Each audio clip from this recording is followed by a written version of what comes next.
Hello and welcome to Equine Voices podcast. My name is Ronnie and I'm so excited to be having the lovely Tom Mays back again. So this is our second interview together, and the reason that we've had another interview so soon after the last one is because of the feedback and the comments from the listeners and the people that were watching afterwards after the live finished. So without further ado, I'm going to just bring Tom in. He can introduce himself and do a short introduction, and then we're going to go straight into the conversation. So once again, if you want to ask any questions, please do so in the comments.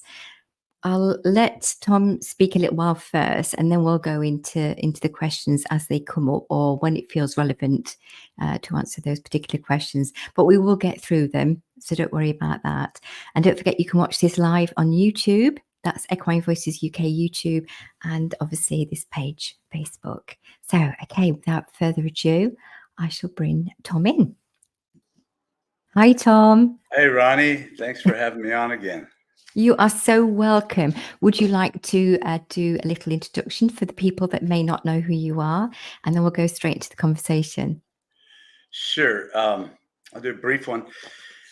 I have my company's called Integrated Equine Therapies, but really on the outside, what it looks like is I do more advanced body work, mostly osteopathic, craniosacral, medical intuition, and lots of applied kinesiology, kind of an integrated approach that has evolved over, now 3 decades, actually probably since I hit the ground. But my approach is, one, on a physical level, I'm looking at restoring vitality in ways that took me way away from the allopathic model, and yet I still embrace some of the allopathic perspectives as necessary and want to would love to integrate that in a research teaching situation. But basically, to be effective on the physical body on a horse, and we can talk a lot about the common physicalities in horses, how they mirror human dysfunction and the whole health crisis that we're in. Because most of us in the Western world don't have health care, we have sick care anymore. But anyway, it is to really fix the physical body. Inevitably, you come to a maturation where you're looking at what is the deeper cause, and that deeper cause is always related to where the being, human, horse, dog, cat, went off purpose. They went off being, and the body holds disease in predictable ways. And to mobilize that, to get that to move, is the biggest physical releases I've ever had. So that consistently is woven through all the classes I teach, and consistently is the biggest results if you're just looking at the physical performance world or whatever, lameness restoration world, which is a great place, because if you don't feel good physically, you can forget the rest, right? Anyway, that's mainly what I do. I guess real quick, in modality wise, I look at a horse in the beginning of a session before I even get there. And I want to address the horse from the higher self standpoint. I want to bypass a lot of their ingrained psychological, emotional, personality motivations, so that I can get to the true essence of horse. And when you do that with Equus, and you just request, by and large, they absolutely shift on the dime. Whereas humans, we take a while to even grasp that concept, or will resist it. And so you're dealing with a lot more variables and layers. Horses with the right intention will shift automatically, at least while you're in their presence. And the outcomes and the assessment and the treatments are massively different. And along that line, over the years, very kind of unconsciously, reluctantly, a little bit, I've adopted 3 main, I guess I'd call them modalities. They're not modalities really, but I've aligned my work and my understanding with what I call the sacred trilogy. And it is in all organized religion and old indigenous philosophies, and that is kind of the Christians would call it Father, Son, Holy Ghost. The mystic school and the Egyptians call it the soul, spirit, life force. And I work with that because to me, those are the driving energies of the physical body. And they exhibit vascular heart, soul, work, which to me, the osteopaths say they call it the rule of the artery. What they mean is most dysfunctions will be dominated by a blood vessel that's in dysfunction anywhere in the body. So I work a ton with vascular work, and inevitably early in a session we'll go into the heart itself and reawaken and realign and get its dance back moving with the body. And that's pretty easy to teach and to do. Cranial sacral, if you know about that modality, it's fairly extensive in Europe and the United States, where it originated. Is the central nervous system and the flow of cerebral spinal fluid from the cranial bones down through the body into the sacrum and then out. That modality, you can call it the nervous system. It is driven by energies we can't quantify, and those energies to me are spirit coming in. It's basically aligned with the Kundalini, and you can assess on a physical level anything down into the tiniest abscesses or micro lesions in a suspensory ligament with cranial sacral as well. And the third one eluded me for years and years, and the life force aspect, because each of these core energies that run, I believe, our spiritual light body to our physical light body, the sacred trilogy. Each one has a focal point and a system point. So heart, soul, vascular, cranial, sacral, spirit, central nervous system. And the life force to me was who you are in this body in this lifetime, and how you move and how you express yourself in form. And that to me turned out to be fascia, the fascial system with lymph kind of woven in. And the center of that, I should back up, the center of spirit is the pineal gland through the craniosacral system. The mystic school, the Egyptians talk about where the heart emanates, your own higher self, is between the left and right ventricles of the heart. And the center of the fascial system is what the Chinese call the lower dantian, the Japanese the 1 point, or the hara, and that is right below the SI joint. So on a horse, if you put your hand right over the SI joint, it's about 2 or 3 inches down in that spinal cord, somewhere in there, and it's an eminence. And what I found with it is the entire fascial train system works like a DNA spiral through the body, and you can pick that dance up anywhere. And when you do, you have leverage, if you want to call it, to engage and move fascia much more efficiently, and to be able to address what's going on with the life force of this horse in this case in a much more dramatic way. But anyway, it's always about going into the essence of why we are in disease. Thank you, Tom. That was a big mouthful. Thank you very much for that, explaining that. And I know we talked about this on the last interview. So if anybody's interested, there is another interview that we did in December, and you can watch that one too, because this sort of follows on from there. And I know we talked about the heart consciousness, because that came through, talking about the feminine energy, how important it is, very much so now, but also the masculine energy. So what I'm just getting now is, last time we spoke about the feminine energy, saying that it's important because it's not a weak energy, it's a strong energy. And then the masculine energy has just come through, and what they're saying is the balance isn't always level. It will be like the tipping scales, because as we do that, each essence of that frequency has an impact on the physical body and the organs and everything else that flows through that. Does that make sense to you? Yeah.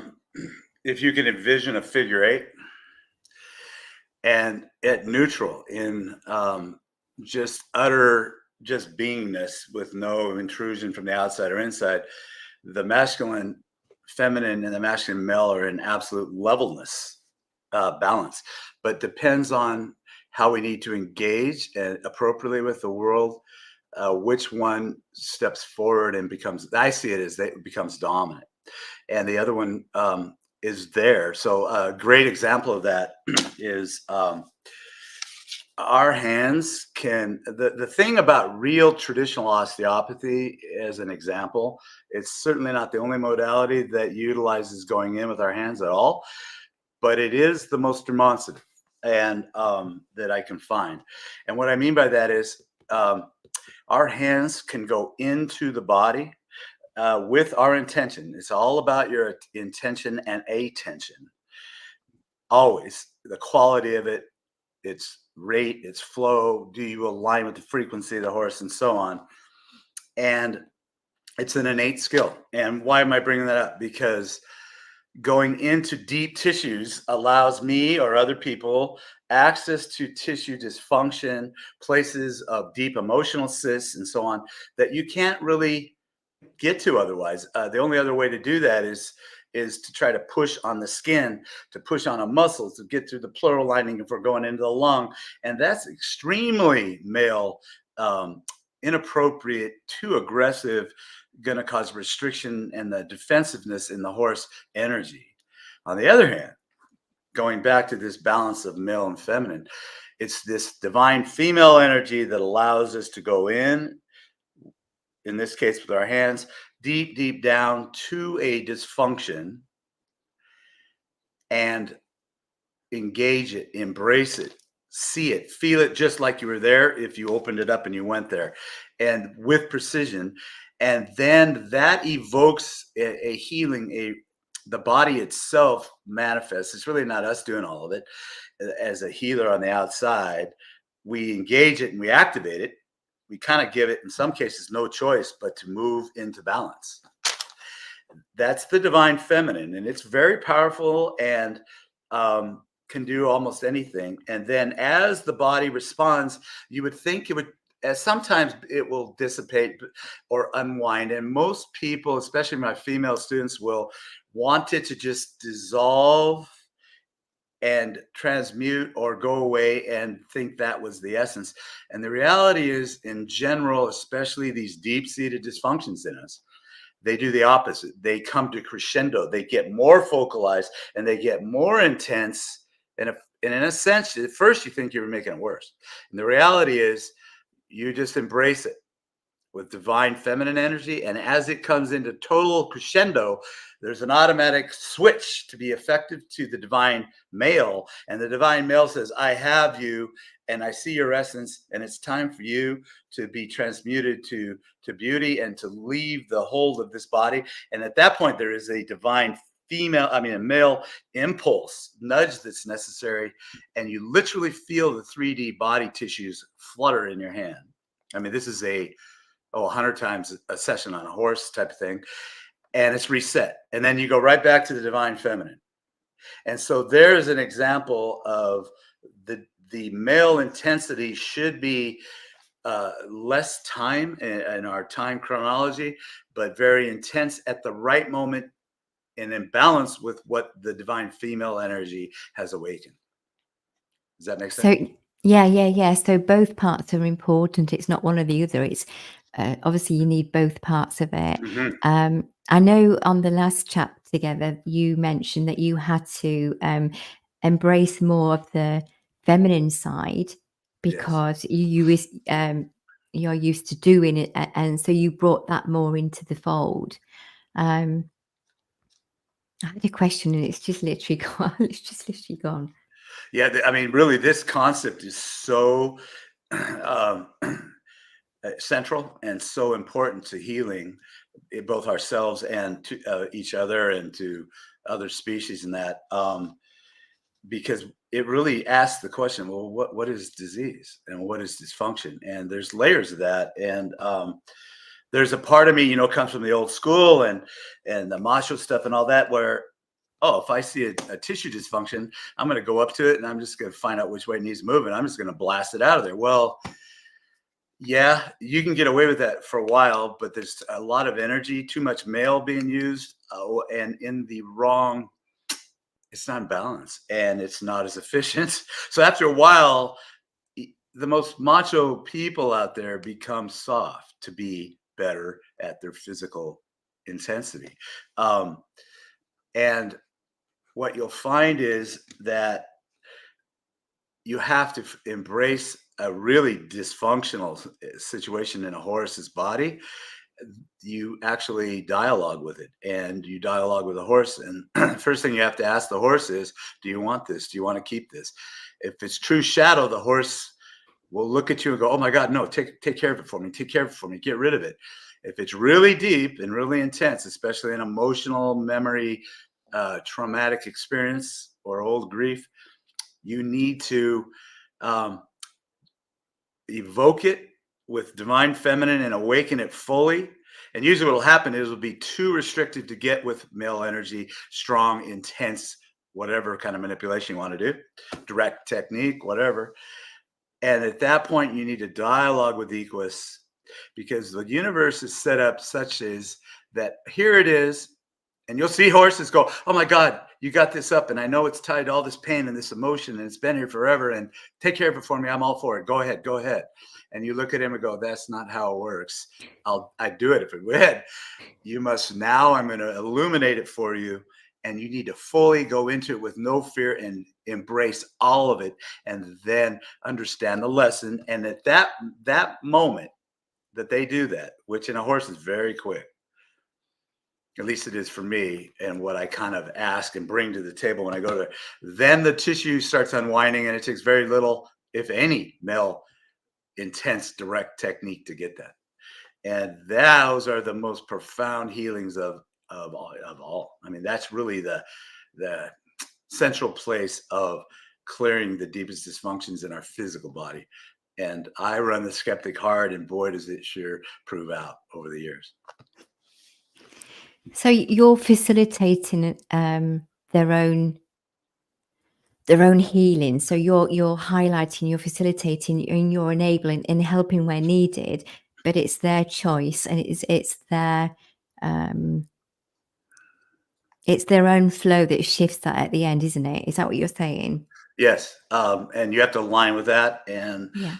yes, and if you have a horse that is not sure and not willing that they want to heal, or for some reason doesn't want to heal, those outcomes are totally different. Those sessions have completely different flow energy, and the whole point of from the first moment of a session to the first day of the first class to the last day of the last class, it's always about merging and engaging on an equanimous basis with the horse.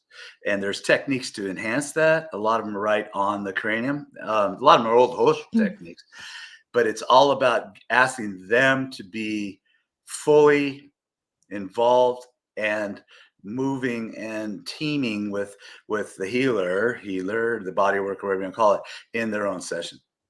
And the best sessions I've ever had are sessions where I've kind of awakened things and then proven that I can open up a bunch of tissues and start getting energy flowing again and so on. And then the horse will give me I can feel it now in the air first, and then it'll always have a particular eye vector with it. And then they ask me to do something on them. And a lot of times it's something that procedurally is going to be about 20 minutes down the road because there's too many blocks upstream, if that makes sense. And I always negotiate. I will be there in 20 minutes or whatever it is. But the best sessions are, okay, your turn, my turn. And the best outcomes are that way. And this is an innate thing in horses. All you have to do is awaken them. And in us, we have to go deeper to awaken that, because we've had so much kind of pushed aside. We forgot who we are. But once you're in it, you go, oh yeah, I know this place, Yeah, but I think that's natural law, Ronnie, what you're talking about, in terms of it's really the client, whatever species, that must be responsible for the healing, and the healer is the facilitator. Yes, absolutely. And that's the same in any species, and humans too. As you were talking, I had a few horses, but one of them I know. And they said that sometimes we give a little, because it seems. Let me just rephrase it. Sorry. Okay. Sometimes we give what's expected or wanted, just to see how it feels, how it is, but also because we're not quite ready. And they're talking in professional. So if somebody comes along to do some work, they will seem to give what's needed, but they're not quite ready. It's almost like, we'll give you that because then you might just leave us alone because we're not ready. Mhm. And there are those that Well, because go ahead. what I'm getting is sometimes we need so I'll say human. Sometimes we need the human just to step back and just reevaluate and sense their energy before they come back in, because there is a gentleness, and then as they see something changing, there's this okay, and it's almost like they want to push past that. And what the Equus, what horses are saying are that sometimes we need you to step back, and okay. But what they're also saying is, in the world that you are in, it is not always possible. We understand this, but this is what we're asking, that you step back, and you listen. And if that's all that's needed, that's all that's needed at that time. Yeah, we get caught up in, I got these people think I'm just going to clear this horse, and I've got an hour or an hour and 10 minutes maybe, and it's the human expectation that gets in the way of the actual reality of the natural flow and what's important often.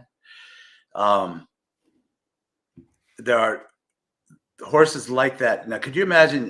Well, we can imagine if you're a horse and you have a certain person that has a very crude approach and truly believes that animals are, an equus is just sort of they're kind of cute and fun and they have utility, but they're pretty stupid. They're not, their frequency's pretty low. They have very little value.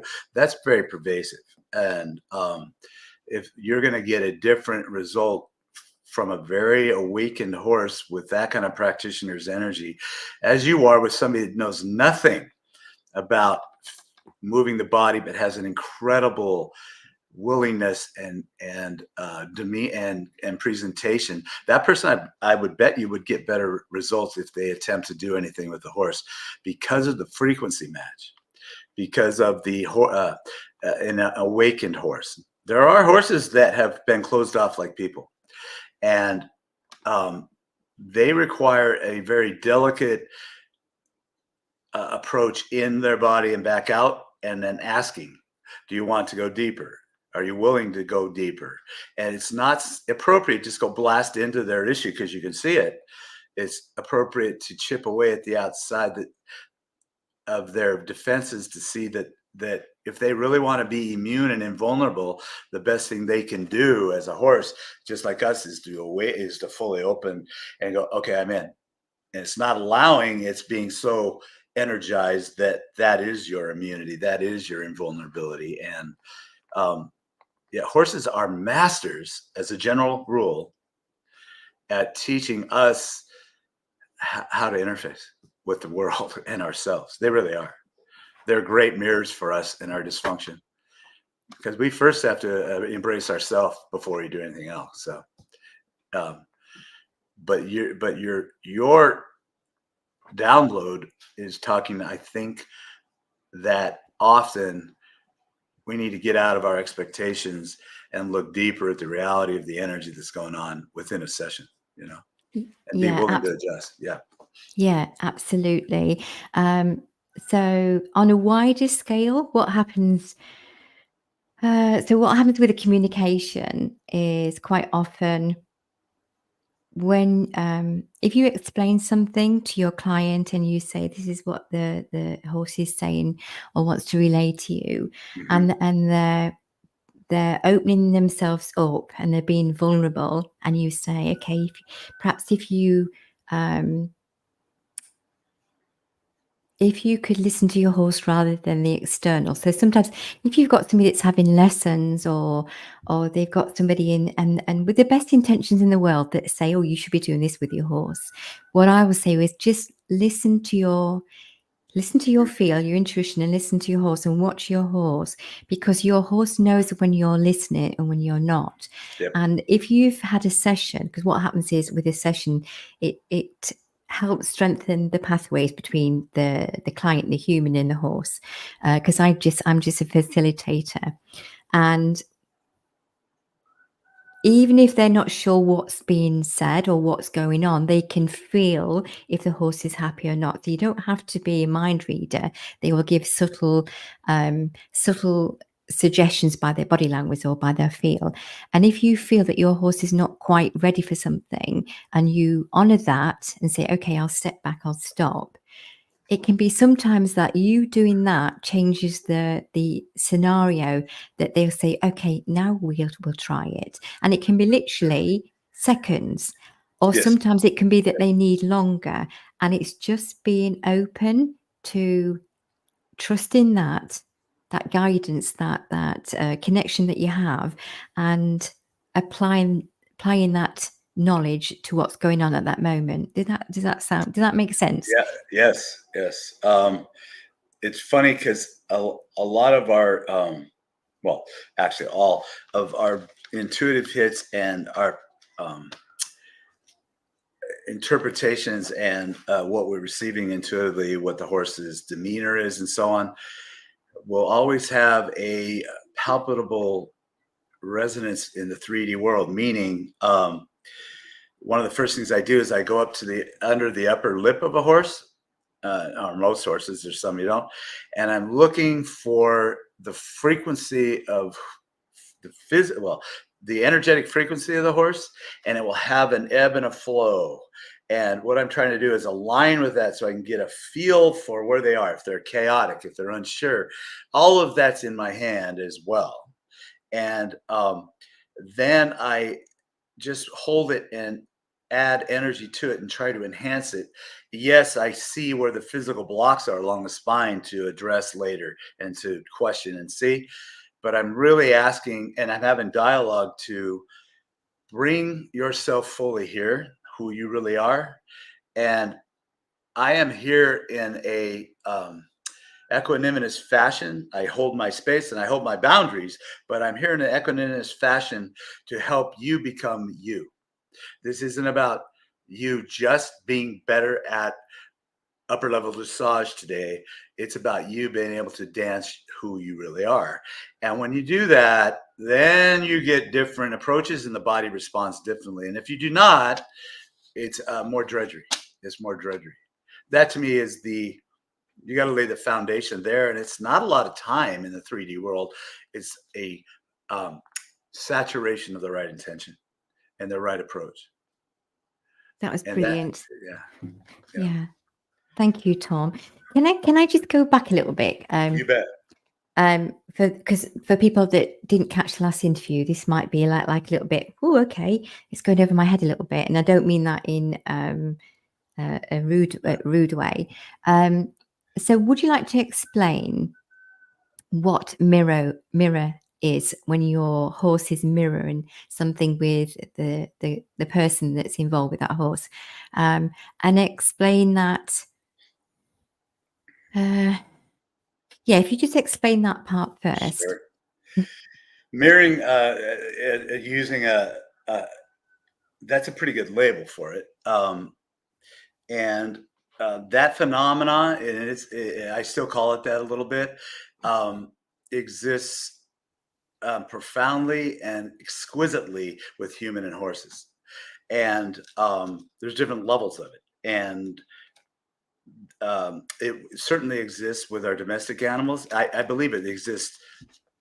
It's a phenomena of different proportions and different extent throughout. We're all connected, and so it exists in family and so on. And it goes. But in the human horse world, first of all, horses are intimately conscious of it. It's not very rarely do you have a horse that goes, "Oh, I didn't know I was doing that." What I mean by mirroring is if you're connected with a horse, and generally that looks like a horse you're emotionally and your heart to heart with them.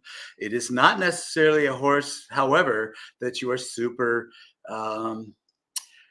in compassion will. It's a horse that just is very connected. It might just be one that you ride and train a lot. Um, and some people that have multiple horses, there'll be different mirroring in each horse, very specific, it's very direct. So in a general sense, mirroring is the horse will take on in their own body, physicality, the deepest, here's the catch on this, the essence of dysfunction, that is what the osteopaths call the AGR, which just means area of greatest restriction. Your core dysfunction is what I would call it. The horse will illuminate that in their body, and there might be certainly more than one, and they carry it. And part of me looks at them and says, why do you carry it for us? Why don't you just keep showing it to us? And I have never gotten a super clear, consistent answer to that. It's a contract with them. It is not negotiable to try to tell them to let go. So they hold it. So when I'm working on the horse and I come close to one of those, whether I know it or not, the air changes. They know what I know. And they go, okay, you do this, you know how to deal with this. So I'm going to stop you, ask you to stop. And I'm telling you right now, what you're working on is not mine, it's his or hers. Okay. Then they love to, even week old foals do this, go to your fingers on different hands. And these are ting points, but representing organ or system, but they are really a gateway in. They're never, oh, that's it, but they're dang close. So what I do is I take that and I take the intuition in my left brain and I go, okay, what does that finger mean? And I track it to the person's issue where it lives in their body. And it always has a focal point where it lives in the body. It's not dispersed everywhere. Its effect maybe, but it lives in a particular, I call them energetic path cysts. They literally have very strong, heavy energy that's not in sync. And the horses see it, they know it, they illuminate it. And especially if I have a horse who client has a very severe, that needs medical attention, very timely, like a malignant tumor or a blood vessel that's going to be an aneurysm or these things, they will go very early in a session and redirect me into that path and will stand there with me as I go into the human, as they're standing there, and illuminate it. And they are adding and collaborating with my energy. So the effectiveness on a human standing there is much bigger with me and a horse than it is by myself. And the miracles just go on and on when that happens. And that's when my passion just goes, that I live for that, because it is in sacred place. And I cannot tell you how many, my wife wants me to write a book just on this, testimonials of people that had severe debilitating injuries that would have taken them out, where their horse illuminated, I illuminated it, and they went and sought attention, or we were able to clear it. And they're still here to talk about it. And those are profound healing shifts that really, I consider that as an Equus shift. And I'm really the interpreter. Yeah. I mean, some horses are just geared for that. Some develop that. I have some horses, not my own. Well, I do have one that's my own, but where they're willing to take outside people that have the right attitude, that cannot be diagnosed for debilitating autoimmune disease or whatever, and come to where I'm at. And the horse within a couple minutes reads it and goes right into all of the allopathic tests and MRIs and CAT scans and blood marker arrays. They go right into it and they find out what it is. And then my job is to go with the horse and illuminate why it's there. What does it mean? Where did you go off purpose? And it's profound how good they are. And this is a horse that's doesn't even know the person. They just do that as service to humanity is what they do. And my point though is the results they speak for themselves. And this to me is what they are really here for. And what does that mean? Because when you get rid of your dysfunctions, your core self, you become more who you are. You become Mm. more awakened. You become more powerful. And that is what they tell me over and over. We are here on this planet to awaken humanity, period. Period. Do they want to Yeah. run, jump, play? Yeah. But their biggest focus is simply that. That's what they're here for. Yeah. Yeah, absolutely. Um, so when I'm doing a communication, because do you just say that you don't know why they carry it, why they carry our own baggage, Yes. and so I obviously I don't know. I know what I know in my field. Yes. You don't need to know everything because it's otherwise be quite mind blowing. Um, but it is to reflect back to you to help to highlight what's going on in your life. So have um, if you have somebody that's pushing things down, especially now at this moment in time, it's Oh, big about time. feeling, allowing it to come through and not pushing it down and not always analyzing it, just allowing it, acknowledging it, whatever this is, this emotion, and allowing it to come through and actually feel it without the emotional response we normally have. I'm trying Yeah, to think of a I think that that is natural law and universal law throughout time yeah, space. Um, we, especially things that really bother us. I mean, there is a time when you need to put them aside, but the reality is we should spend some time pretty much every day before we want to invigorate our energetic body and our physical body, just either letting whatever comes up or something that's been bothering us is to fully walk into it, no matter how uncomfortable, and then get out of the way and just evoke with breath, allowing. To me, allowing is an action. And don't get in the way, don't try to guide it, but walk into it completely and embrace all of it. And when you do that, you would be surprised how much will begin to transmute and leave you. How it leaves you, often it's the feet, sometimes it's through the breath, sometimes it's through the hands or throughout the body, but it is a discharge of that. And I think that's probably the um, biggest health plan we got. and and it's just natural law. Horses need to be, what's interesting is they can be incredibly intuitive and incredibly insightful, and yet they need help. It kind of always amazes me, even to this day, with very simple how to manage their energy. Often they need a lot of work with how to manage their energy, even though they have perceptual skills that we, quite frankly, do not. And a lot of that obviously has to do with how to deal with energies that aren't theirs, that are heavy energies that are not appropriate to hold, like we're talking about, and put on by the horse, by humans and the environment and other horses and so on. Um, but they need to be aware of those, conscious of those, and help move them through them. And it's an intention. And once you get them in play on that, oh, they do it beautifully.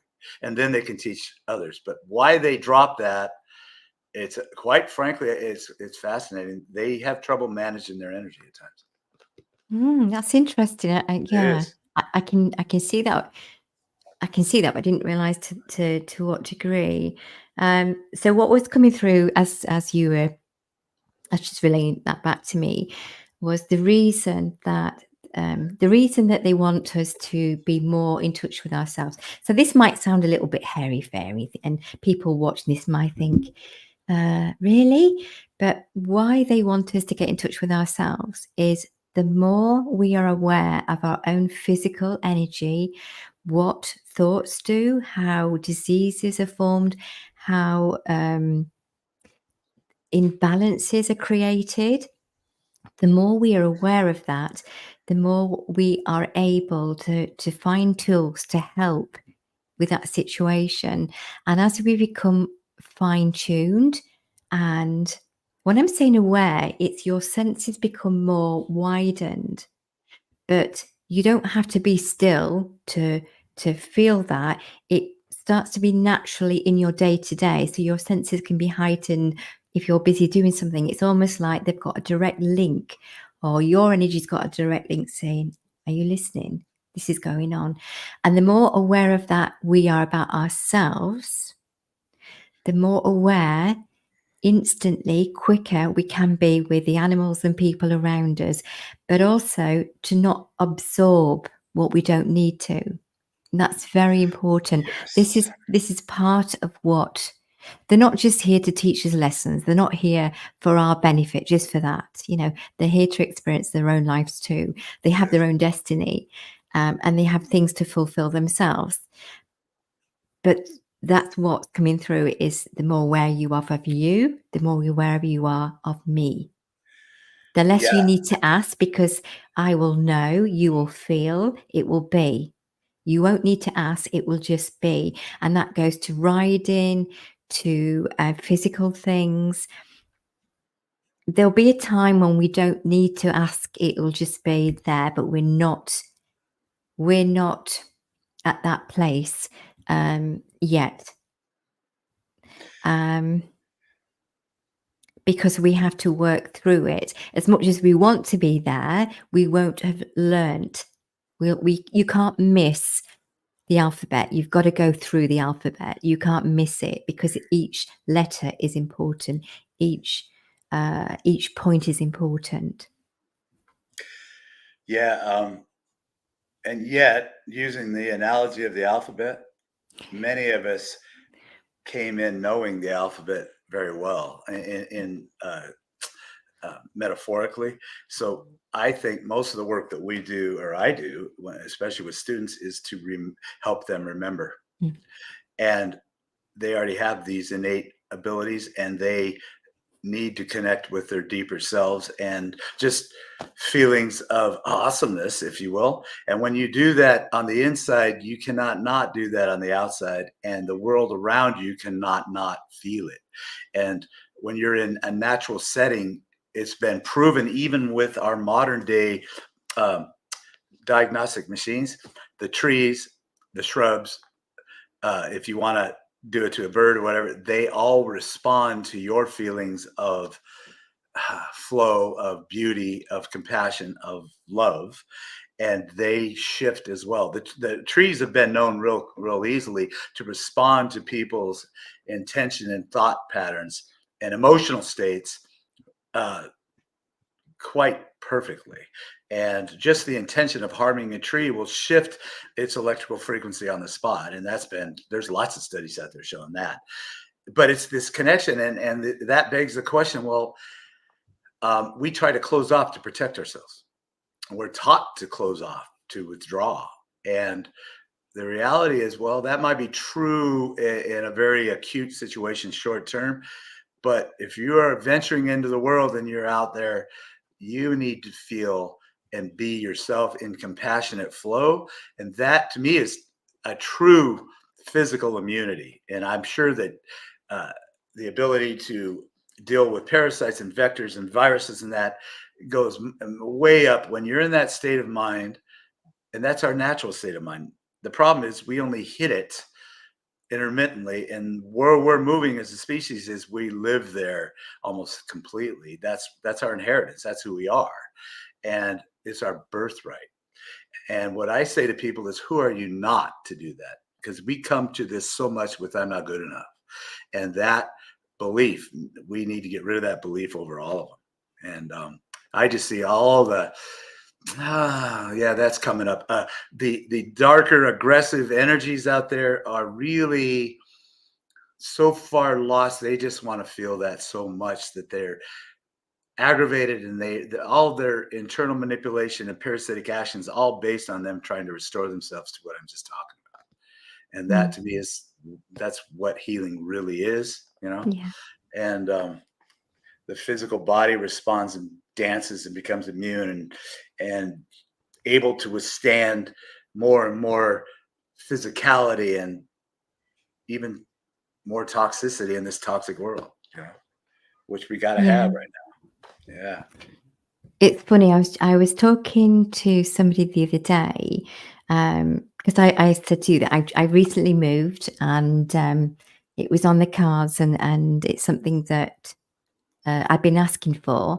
But even when it's something you want, Yeah. and you've got all the assistance and the help that you need, and people are being kind to you, you've still got your own emotions that you're going through, letting go of an old part of your life, and starting to embrace the new part. And you're in that middle no man's land sometimes.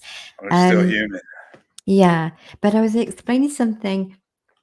So when you go on a holiday and you've had a nice relaxing holiday and it's the sun shining, and you know what that feels like to just be, can let go now, and you have that nice calmness about you. When you come back from your holiday and you're back into your routine, because you've experienced that feel in the holiday mode and you've come out of it, it feels worse than before you went, or it feels harder for a little while. Yes. And I explained to somebody that once you become more aware of your own center, your own quiet place, you can call that meditation, or you can just call that balance, or where you're just not really talking, you're just feeling and sensing how you're reacting to something. So you're observing yourself. The more you get acclimatized with that feel, when you come out of it, it feels 10 times Painful. worse. Yes. It feels harder. It feels chaotic, and you almost have a feel of, oh my God, what's going on? I thought I dealt with this. I thought I was fine. Why does it feel so hard? And it's because that is such a great place to be, and it's where you're meant to be. So it's not like you're in a glass bubble and you're meditating on a hilltop all day. That's not life. Yeah. But that feel, even in a chaotic world, that feel you can still have. And you are observing yourself reacting to external situations, conversations. You can observe yourself and just watch yourself, and that feel is a great place to be. But when you come out of it, it is a lot. It feels bigger because you know the difference. Before then, you'd notice it a little bit, but when you've tasted it, when you know what that's like, you notice it big time. And I was trying to explain to somebody that all it's doing is letting you know that that's not the place you need to be. That is not where you're intended to be. This is the place. You can fluctuate, but not to that place. So it's self-learning, and it's something you can't always explain to somebody, because it is a feel. It's a feel. Yeah. Well, that's core concept. That is another perspective on what we're talking about. If you've ever been in that place, and it's always an unhurried, expansive awareness, and just full, it's exuding compassion. That's for sure. And and you get there and you go, oh, I made it, and because you are. And I've had times when I've in that state of mind, it's always going home.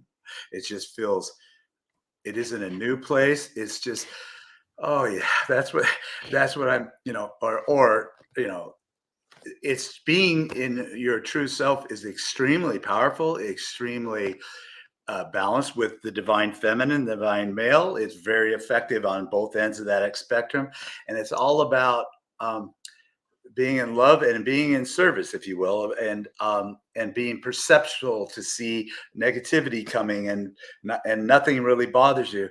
And when I've been in those states of mind, I don't want to go to sleep because I know I'll probably not wake up in the same place.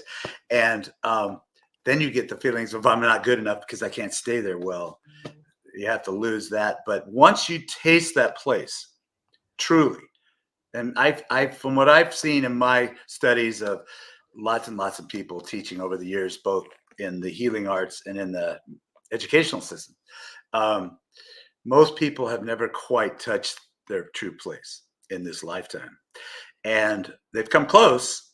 But if you touch that place even for a minute, the rest of your life is defined by it. You cannot not You have no choice but to keep pursuing that.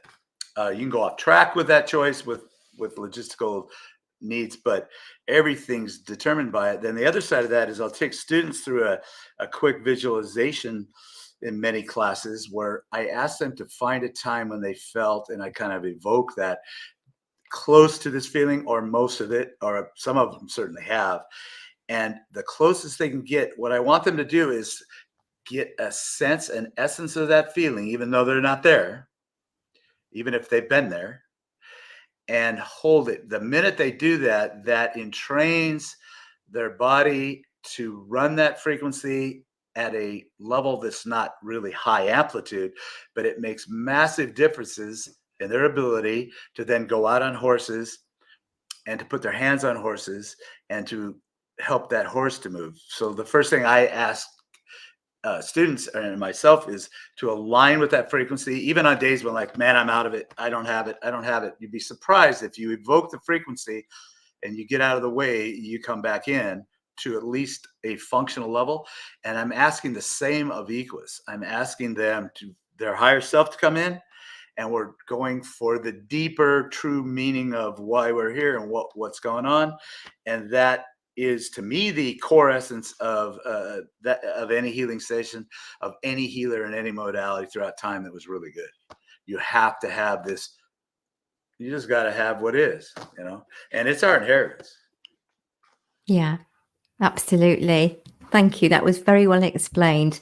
I'm just going to ask any of the viewers if you've got any questions. So we've got quite a few watchers, listeners. I think some of these people, I don't know who you are because you're probably coming through the community page, Equine Voices community page, but it doesn't matter. So it's lovely to have you here. If anybody's got any questions for Tom, please leave a message and we'll. Can you see these messages, Tom? I cannot. Well, it's people just saying hi, basically. I don't know who they are though. Oh, I do. Okay, I got Yeah. the comments. Yeah. Okay. So if anybody would like to ask Tom a question, please do so, and we'll try and answer that. While we're waiting for that, okay, just seeing if anything's coming through. I do have one question that pops up that looks Yeah, go ahead. relative. Yeah. It's off of Facebook. Does this not show up? This was a while ago, when we are working with the horse via training, the mirroring. In other words, does it only show up when you're trying to clear the horse's body than the human? That's a great question. Yes, it's always showing up. It's always in play. Sometimes it shows up with behavior, obviously. True good natural horsemanship. People like Warwick Schiller and the like are always talking about watch your intention and your energy, and see how it changes as you align with the horse, how the horse aligns with you. It certainly does. Now, on a physical level, a great example of this. I work with a lot of really skilled trainers, physiotherapists, who are very, very, very clear and minutely managing a rider's body position in the saddle and the horse's movement and so on.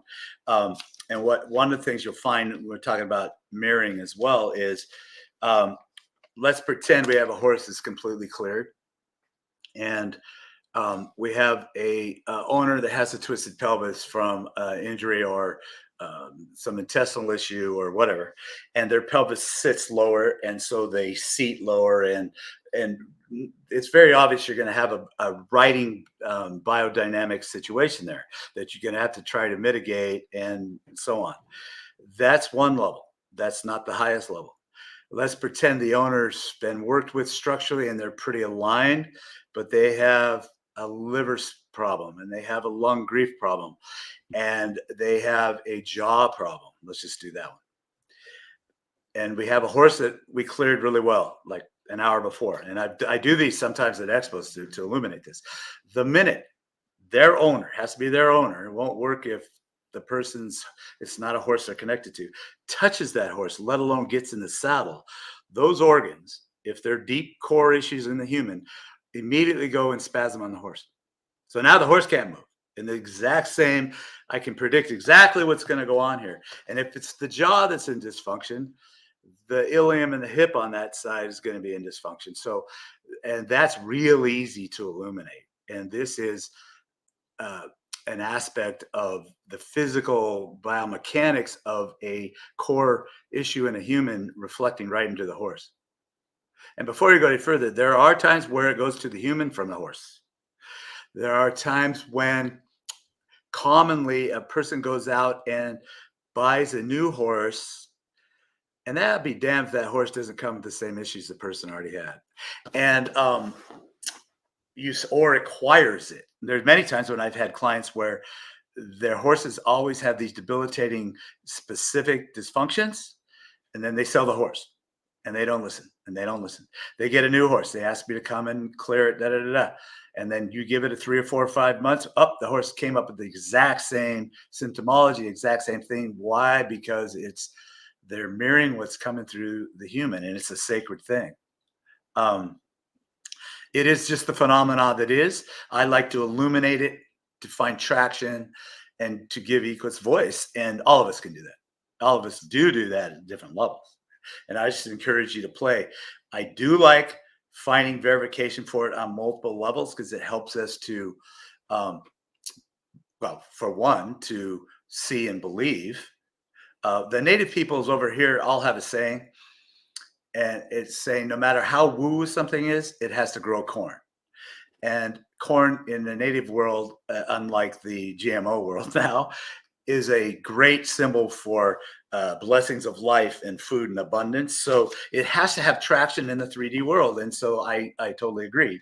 And the more woo-woo something is, the more the horse wants you to see it in the here and now. And that's kind of what I do for a living, is illuminate it for the horse. And anyway, there's some pretty good comments coming in. Yeah. So, okay. So, I'll put that one on. Okay. So, Nicole, sorry. Can we work on your own horses? If so, what? If so, what if they are mirroring? Can we work on our own horses? Hence the reason why it's so dang hard to work on your own horse.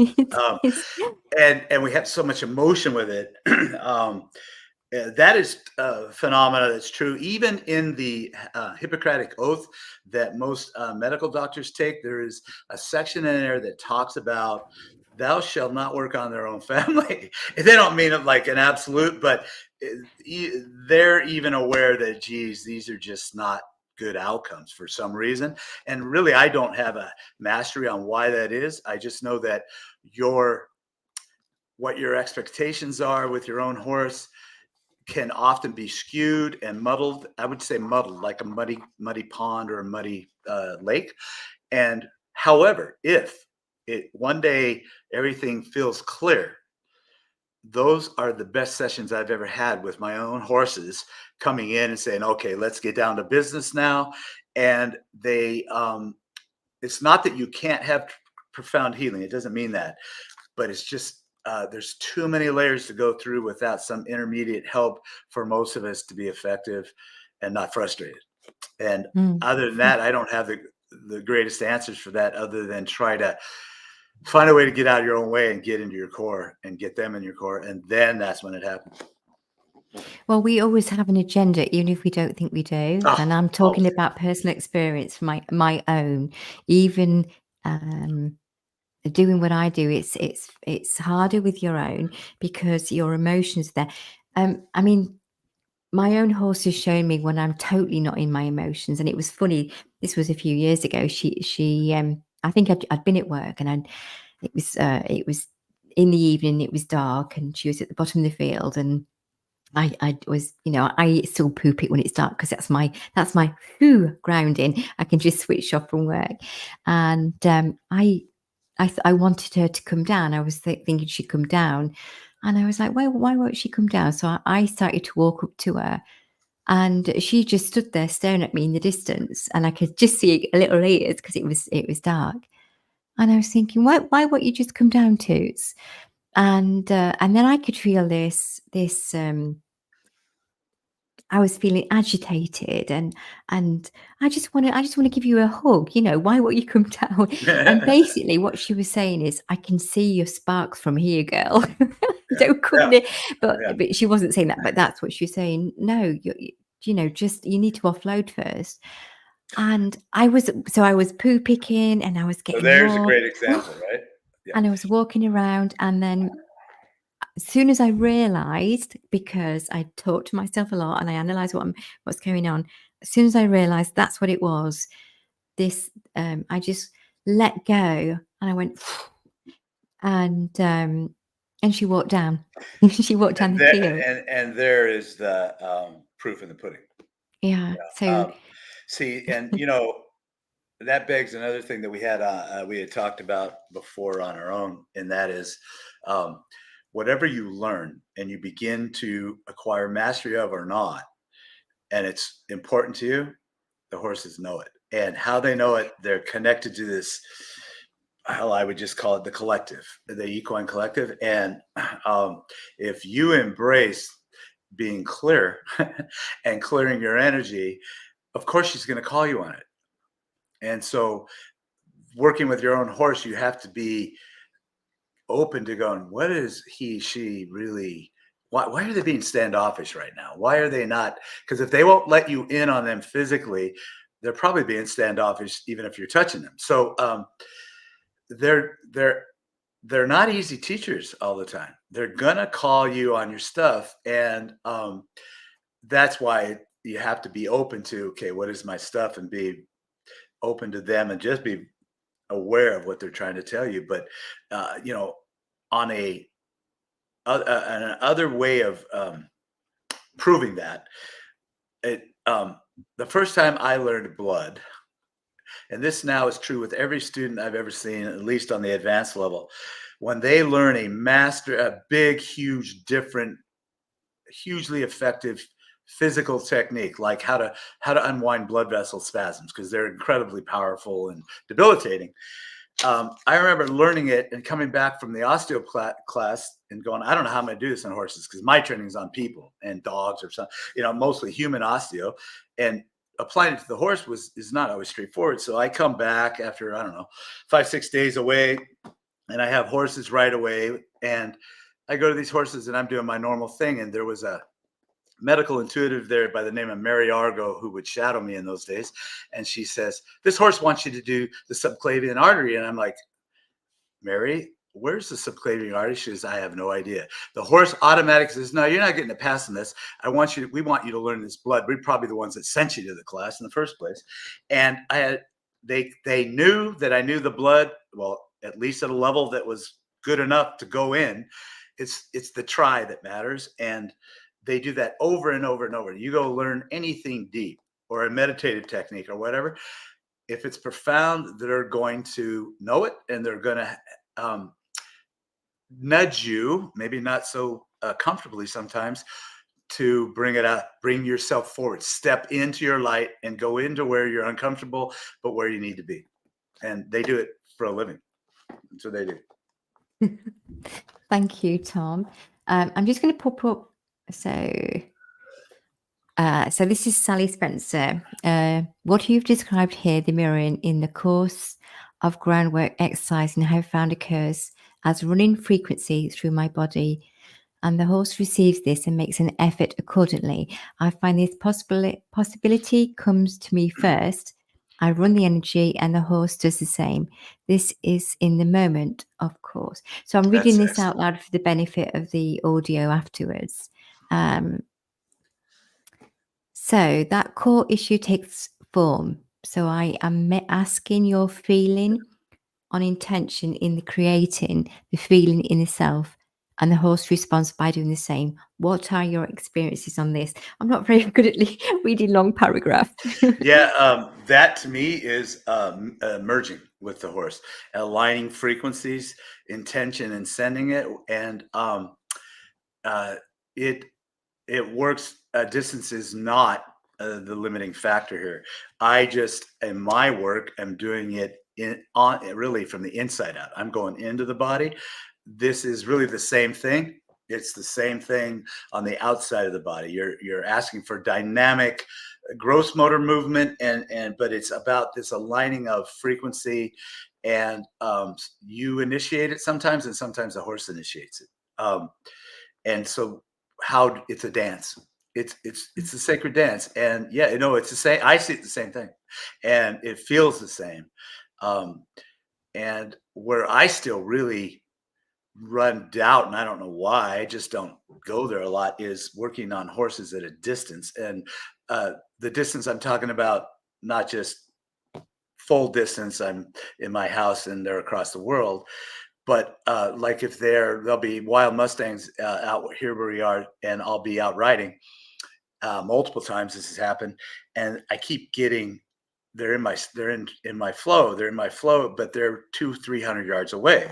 And I turn around and look, and there's always a lead horse that's the one that's talking. And they ask me to heal something on one of them. Usually it's not the person talking, it's one of them. And so I do a connection with them and do much like I was on their body, but I'm 200 yards away. And the releases, the entire herd will release and yawn, and the horse will shudder where I was working on it. And it is, let's just put it this way in one sentence. We have been conditioned to not believe in the immensity of our power, and it's this connection energetic that is our power. Absolutely. Absolutely. You know, when you was talking about woo-woo earlier, which Yeah. is a word, a buzzword. Yeah. For me, the more we dress something up with phrases Sure. and so I'm being very careful how I say this. So sometimes a ritual Mm. is something that we do to help us focus our energy, and Yep. it's not the actual ritual or the tools, because it's always from the divine energy that flows through us, but it just quietens the mind so that can take place. And sometimes when we dress it up, and when we make things more theatrical than they need to be, or we have a lot of energy, and as you said, earlier, if you don't do two, you're having a conversation with the body, with the mind, with the soul. And when you have it on that level, that is where more more visual and longevity happens. If you're just doing two, you're doing the external, you're Yep. working on the external, not the internal, not the sensory. um A little while ago, so please forgive me if this is not correct. Somebody was talking to me. They're asking me that if something pops into your head now as I say this is what it will be. Can you give an example of working with a horse, how that manifested into the human, so much that that was their light bulb moment, their start in their journey of energy? So if something comes through that you're allowed to talk about, because this was a little while ago, but I didn't want to interrupt you. Those are great questions. I think one of my goals is to um, have that in a good audio visual format so that you can feel the energy of it watching it, um, and it happens um, almost every session. And if it doesn't happen every session, it is probably inappropriate for the horse and me to do that to the owner at that moment. But we certainly are going to break open the owner's frequency at a certain level. They just watching the session, they cannot be the same when they walk away. That's just the way it is. And it isn't because I have a lot of stuff. It's just um, if you invoke that type of mindset, that is what occurs. But let's say there's often, let's say, especially if I'm out and I'm at a stable and I'm working 3 4 horses, whatever, and I might be, let's say, on the third horse, and I'm just going through a major physical pattern of distortion that's causing a huge amount of physical lameness and on that. And as I go along and I get into not a protocol, but physical, even if it's an energetic movement through, I'm in that sort of clearing the body mode. I will get um, something will happen. Sometimes I'll see it coming. Sometimes I'll flow into it. And the horse, I will feel it frequency wise first. The horse's posture and eye set changes.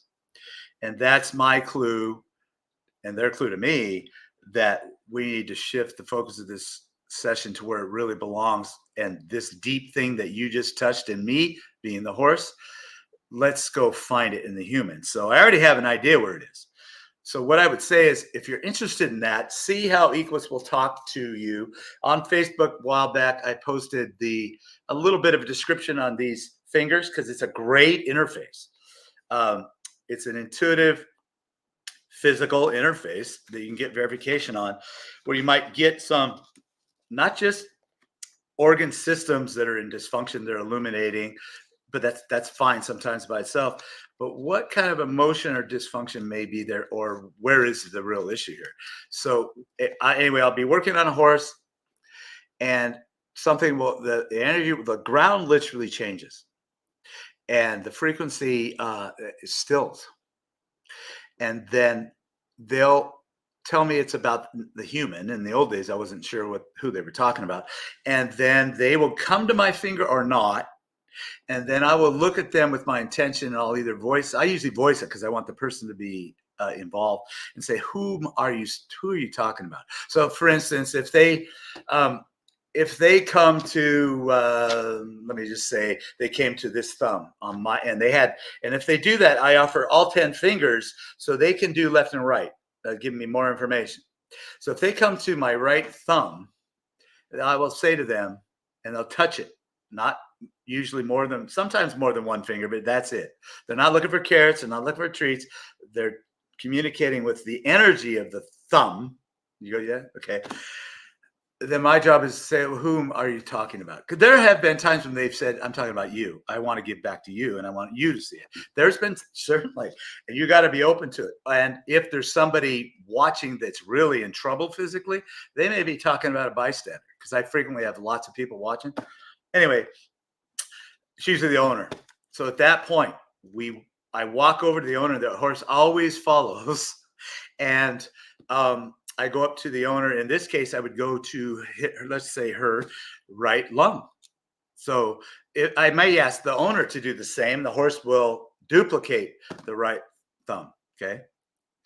And they're always accurate. So my job then is to energetically go into the right lung and see upper lobe, bottom lobe, right lung. Where is the cyst? Where is the focal point of dysfunction?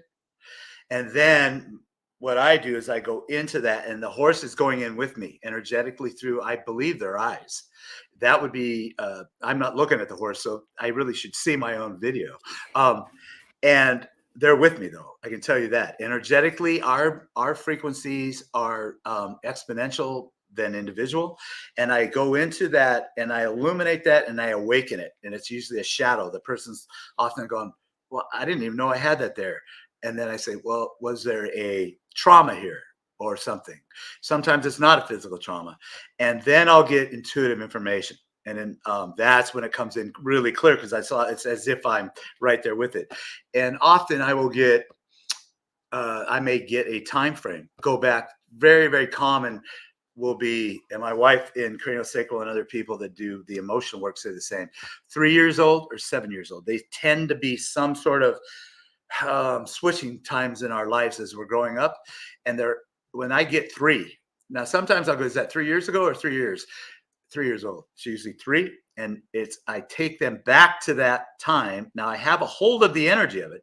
And almost everybody can then say, well, yeah, this happened to me. And it's when they got shut off as vibrant beings. And it's very common by well-intentioned parents, but it's our conditioning. Often it's a child that, especially females, where they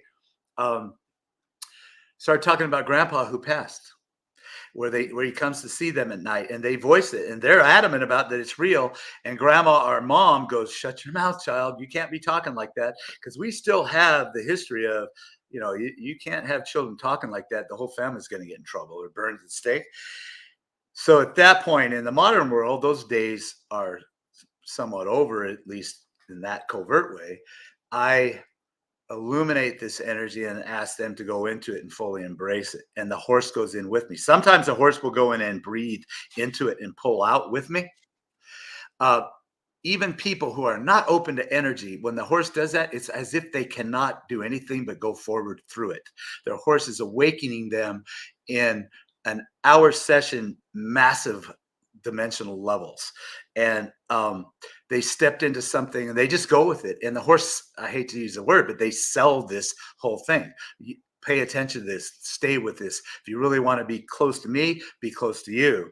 And we go into the tissue physically, and it comes to crescendo. The divine male comes in, and I nudge the issue out of the lung. And sometimes the horse will release it for the human. But then also the horse will look at me. If I didn't get it all, they'll tell me. And the completion energy and the groundedness will change, and the person will look at you like, I have no idea what the hell happened, but it was a big deal.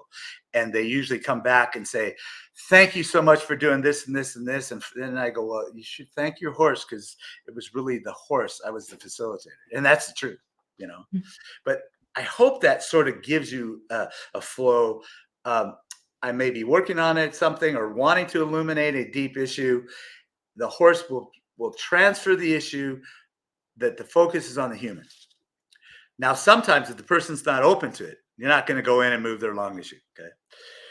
I illuminate the place that's in dysfunction such that there's a physical pain there that they have to face it, and give them information on, okay, you need to go to this. Here's some people that would probably be good for you to go get that cleared. I do that a lot, where I refer out, or I don't have time to clear it on the person, or it's not my intention, or it's not appropriate, and they go and do that. And those are, they're profound. And that's, the horse is always correct, always. They're just dead on. And I ask them sometimes, I go, well, how is it that you can just see these things, and you can go to the finger to illuminate it? And they kind of look at us, and they'll kind of give us sort of a disgusted look, like, it's like, do you see the light bulbs over there? Do you see the bright one? Yeah. Well, that's what we see. It's very obvious to us. And how to communicate, it's not so easy. So that's really many times our job, is just is to just apply the message. Anyway, I hope that gives a different look at what it may look like. No, Obviously, that was perfect. no substitute for being there and being the human, because Yeah. advice, or doing it, that's really where you sense it. I know my students, when they watch it, you cannot. In craniosacral, we do, one of the classes we do is this model emotional work, and ideally, my little left brain expectation says, okay, today and the next day, the two days here, we're going to be working on unwinding, illuminating emotional dysfunction in horses, and in horses too, that they own on their own, and they're human. The problem with that is the universe doesn't work that way. It works that way when it's meant to work that way. So what ends up happening is, I tell the students that we will stop whatever technique we are doing. If this occurs, we're going to go into the emotion when the universe, when spirit says so. And then I illuminate techniques we have to engage that emotion in that realm. And it's not something that we can evoke because we want to. It's something that we ask for, and we have the intention of going in, and the universe, and you step into it. It's as it should be. Yeah, that was a brilliant explanation. Thank you. I was just going to say, the word divine timing is not, it doesn't mean biblical divine timing. It's just literally, we can't see all the pages, and there'll be what I'm getting shown now is like so just like your neuron pathways, there's grids, there's avenues, and they have to be lined up for the process to flow. So that's what the divine timing is. And if it's right, for all people involved, that's what will happen. So we've got another question. I'm just going to pop this last question up, and then I think that'll be it, Tom, because we've been on quite a while, and I don't want you to get too tired. So that's what I was looking at. Okay. What do you do for horses with trauma in area C1, not neurologically problem? Yeah, well, it's going to be somewhat neurological, but that's great. That is the OA joint that he's referring to. And that is the most dominant, effective joint in the body.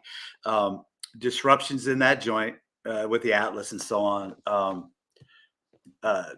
will create a massive amount of distortion downstream and upstream. So primarily, what do? I assess it right away energetically with craniosacral rhythm will be inhibited, so that whole output, the whole neural system's inhibited. Then what I do, which is a little different than most people out there by a long shot, is I will look to any blood vascular dysfunctions there, and I start back at the heart and do that whole thing, and I unwind the jugular up in through all the major blood vessels in there, and they all have energetics, especially the blood vessels between the OA joint. And there's two or three main ones in about 5-10 minutes. Then at that point I do a still point, craniosacral still point. Very common, powerful technique that's pretty easy to learn. And what you're essentially doing is shutting off the craniosacral rhythm. And what that does is it asks it when you shut the rhythm off by holding it, even it's going to be deficient. The body's energy, maybe it's even the brain, recruits it. It has so much to do, it doesn't even know the problem's there. And it begins to address it and sends in all kinds of helpers and energies to move that tissue. Then I do a lot of mobilization, standard move the atlas down. And what's really interesting is the divine feminine that moves the atlas down. And I come over the atlas and I use really light energy, but lots of intentional energy. And I let it unwind down, and I'm opening space in that joint. And that's a key place to do that. Now that joint often is the cause of, well, it is the cause 90% of the time of head shaker syndrome, because there's a lot of nerves that come out there. If I had a skull here, I should do that next time. The other one that is really key for this discussion today is it will block the flow of especially the ventral vagal nerve often. It won't let it through. And ventral vagal nerve, to me, I think a better name for that is the soul nerve. It is managing and regulating, I think, everything in the body. I have not yet found a spot it does not go to. Allopathically, they will say that's not true. It only innervates above the diaphragm. And I would say they're very wrong. I've watched students move the coffin bone with it, and it will block that. It will block the ability of cause colic a lot of times, because the regular dorsal vagal nerve is the prime governor of the timing of the peristalsis of the intestines and how they integrate and flow and dance with each other. And it is a common problem with that. People will feel out of sorts. A lot of brain dysfunction will be coming from that, because you can't get good flow through there physiologically. And you won't be able to work on the interior of the cranium well if that joint's like a gatekeeper. And the sacrum needs to be working with that joint in that area. If you want to awaken the pineal gland to awaken intuition, or the pituitary and the hypothalamus, which govern the endocrine system and a lot more, those are often being physically distorted via that push off the OA joint. So yeah, the OA joint is huge. You get tired of hearing about it in classes, but it's think about where on our discussion, back up a minute and think about, where does that joint lie in terms of sacred anatomy? It is a gatekeeper to the 6th and 7th chakra. It sits right above the thyroid. So you will find these horses and these people with constant OA problems have some sort of an inability to walk and speak and perceive what they really are and what's really going on. You will see that correlation over and over. And you can make the same discussion all the way down with these physical issues, what they end up really being and how to get them. They end up showing that way. A lot of first, second survival issues, tribal issues with pelvis, no question. Many people say that. Many from the UK have illuminated that and published on that. Carolyn Mace, the medical intuitive over here in the States, has a saying that I quote all the time, and that is, your biography becomes your biology. And when you begin to see that and prove it and go, oh my God, that's true, you become on board with it and run with it. But the OA joint certainly is a gatekeeper for these intuitive downloads and your ability to talk to divinity. Thank you, Tom. Thank you so much for your knowledge and your input. And My thank you to pleasure. everybody that's joined us and engaged with questions and just comments. Really, thank you so much. It's much appreciated. Oh, he says thank you too. There you go. My pleasure. I'll pop that on. Okay. It's a lot of So good is energy here. The people joining. yeah, A lot there of is quite. awakened people. It's awesome. You know. Thank you so much. And one more. Do you work with points on horse's head? I'll let you. Okay. For listener work with cranial rhythm. Okay. Yes, I do. At different levels and for different energies, if you will.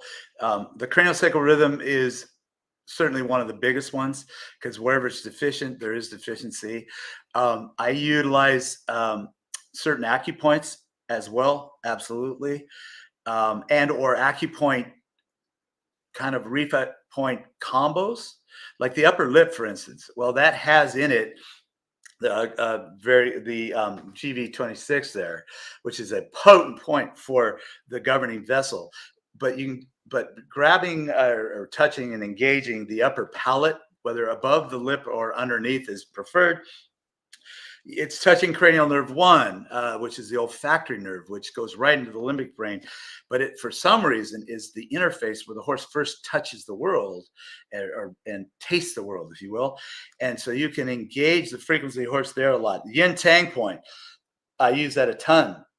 If you want to just try something and you have an OA problem, right in the soft tissue between the occiput and the atlas is gallbladder 20. That is a potent mover of the tissue between there. It is a great point for moving and helping the OA joint. So yeah, these are acupoints that I'll use, other points that reflex points, and then craniosacral rhythm. Oh, absolutely. I use the body as a symphony. If it was one system, therefore one modality would or one type of approach would get and was appropriate, that's what I would do. In reality, I go to it and say, oh, what's most appropriate and most effective, most efficient here at this moment that the horse is asking for, that it needs. And that may be blood, it may be nerve, it may be acupressure, it may be myofascial release, it may be trigger point. And I do love moving bone, absolutely love moving bone, but it's the symphony aligning with the horse's frequency. That's what it's about. Thank you. I hope that's answered your question. I'm sure it has. Yeah, brilliant. Okay. Okay. So I was going to go on to something else, but as you were talking, and I thought, do I really need to say this? I'm going to say it. It was a visual, and what I was being shown to say to you, and I don't know if information is going to come forward from this, but it's a simple visual, and you've got the horse there, and the human, and you've got the hand and the finger pointing to the head, top of the head, and to the tail. And what they're saying to me is it's a pyramid. There's a pyramid, and that's important. I have an idea what it means too, but I'm going to let you see if you want to put anything towards that. Now, the pyramid you're talking about, is that just on the horse or between the horse and the human? Between the horse. So I'm stood here, horse is there, sideways, Okay. head, tail, and I can literally see a pyramid and the heart. Tell me about the heart. So we talked about the heart in the last time, didn't it? That Yeah. the heart's consciousness came forward. So the heart, it's like a funnel. So you've got your vortex of energy from your heart, and it's spinning. But what they're saying is you don't see that because it's just the way it's fast, and it's encompassing the horse, and then the whole of the horse, and the hands. So I don't know what it's literally. They show me a visual. So is there something you want to add to that? That is profound. Actually, what that means to me is what I do with those types of channels, I mean, I know quite a bit about that, but I still know that my sense is I need to go deeper and go evoke that and to Okay. immerse myself deeper. The cranial sacral aspect of the horse, um, these are two massive energy centers. Okay, they also, and they work together to mobilize each other. So if the OA joint's out, the sacrum's is in emergency mode, and vice versa. Mm. And so it's the grounding, it's all of that. But They're when saying you this, evoke, this go ahead. sorry, the spine is not Yes. just the spine. No. It isn't just the physical, Right. which you know anyway, but there must be something more coming through this because It's these deeper energies. yeah. And you're evoking the connection in a sacred geometric shape that Yeah. comes off of you. And if you notice, though, the center of this shape is between you and the horse. And it is perhaps at the end of the day, all of the thousands of techniques that we develop come down to one simple one like that does it all. And we don't always need to know everything. And be honest with you, I'm ready for that technique. And I can glimpse it. And I think this is part of it, where you are just facilitating the energy, the healing. And you don't need to know all this stuff sometimes.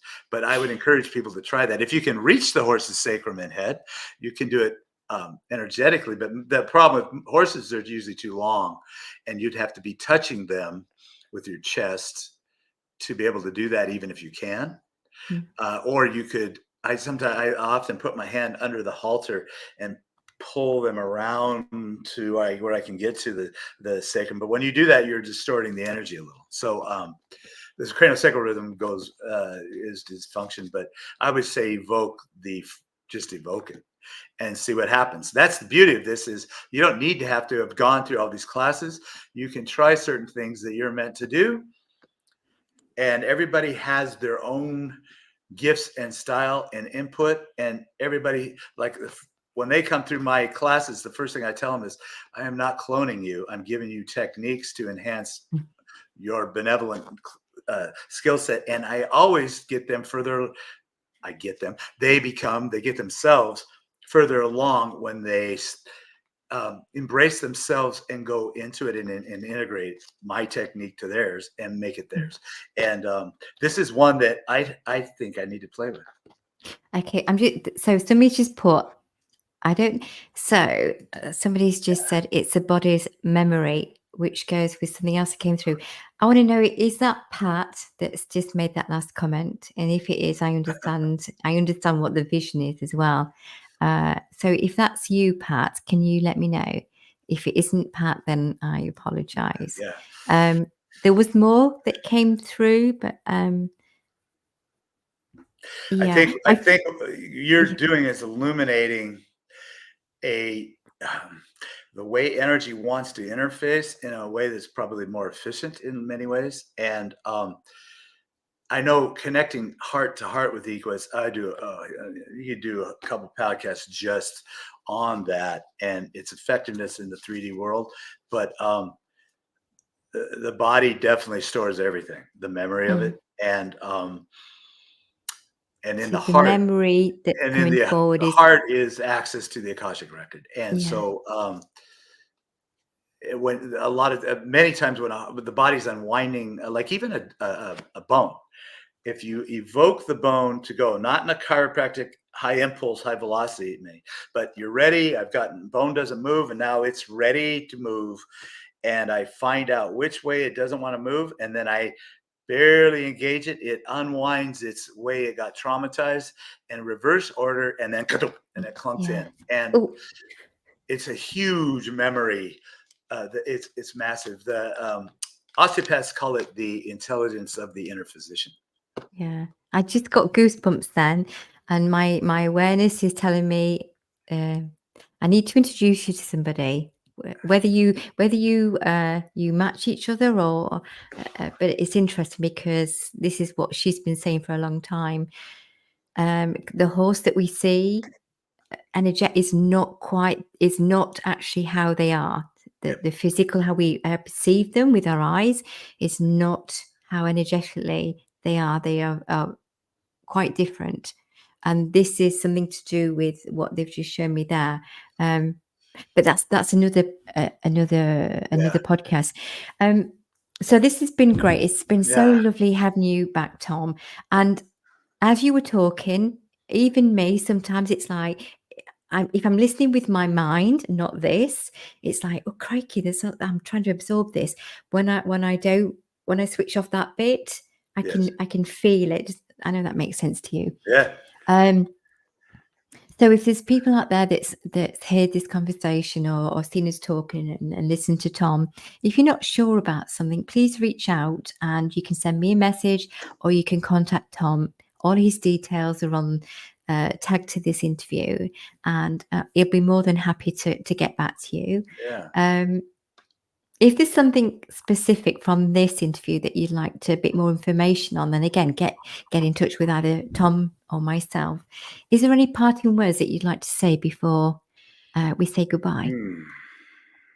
Because it sounds quite a lot. It sounds intense and it sounds very, oh God, but if you peel it back, every single energetic molecule has its own consciousness and it's all connected. So that's how you can do what you do. That's how I can listen to information that flows through me. I will only get the information that needs to land in my doorway. If it's not for me to pass on to somebody else that's going to link in with that, I won't get it. I don't need it.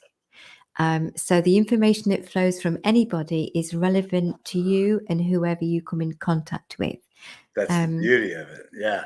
Yeah. Speaking of that, what comes through, I had other things I was going to probably part with. Yeah. And what comes through is you're utilizing and asking with your intuition things that are sincere to you. To ask in a very strong intention. Not the word demanding is a little strong, but it's pretty close. Expect an answer. And the words that I'm getting are, who are you not to receive them? So we got to, what stops intuition and our path many times is we just flat out don't believe, and we don't think we are worthy. Who are you not to is what, if you could be on the other side looking down, they all say that. Oh, no, you have no idea who you are. Please stand and shine your light. Who are you not to receive profound guidance and do some profound things on horses? And you don't need to go to a ton of classes to do it. It helps, but if you have the right intention, the right frequency, you will do things that will be outstanding because you aligned with the real driver of disease and put things back into vitality. So yeah, who are you not to? It would be my parting words. Oh, thank you, Tom. That was lovely. We all have imposter syndrome from time to time. Mine's not so much now. When I'm in it, I'm in it. But when I'm more in the human mode, then that's little voices come in, but that's normal. Yeah. So what I'm going to do is, if you'd like to just say a quick bye, I'm going to pop you out. And if you don't mind just hanging on a little while, and we'll have a little chat after, if that's okay. You bet. Take care. Okay. Thanks, Tom. Wow, what an amazing guy. And he's so open to conversations that some people maybe shy away from or a bit scared to ask questions. You should never be scared to ask questions and never be scared to listen to your intuition, because that's the most important thing, listening to your own guidance. And that's what horses want us to do. They want us to be aware of our own true being, as Tom said, and understand our own power. And that's not power, ego power. It's our own power to understand, to know, and to move with that, move forward with that. And you don't have to know all the answers. You don't have to be an expert. All horses any animal is just want you to be authentic. If you're scared, acknowledge that. If you don't know, acknowledge that. Don't pretend to be something. It's funny, I have clients that are teachers, riding instructors, and the biggest thing they have to get over is feeling vulnerable. And I say, if you show a student that actually you might not know the answer, or you have those moments of not knowing what to do and being anxious, they will respect you more because that's how they feel. It's about being authentic. Nobody's perfect and 100% all of the time. Okay, get off my soapbox. I hope you've enjoyed this conversation. It was deep, even for me at times. It's not that I didn't understand it. I was just hoping that the message was coming across to the listeners, to the viewers, because that's important, because that's why we do things like this. Have a wonderful evening. Once again, thank you for joining us. It's important, because if it wasn't for you, I wouldn't be doing these podcasts. If you've got nobody listening or want to know, then, that's why you do it at the end of the day. Take care, and until next time. And remember, if you want to get in touch with Tom, please do so, or myself. But until the next time, take care and bye for now.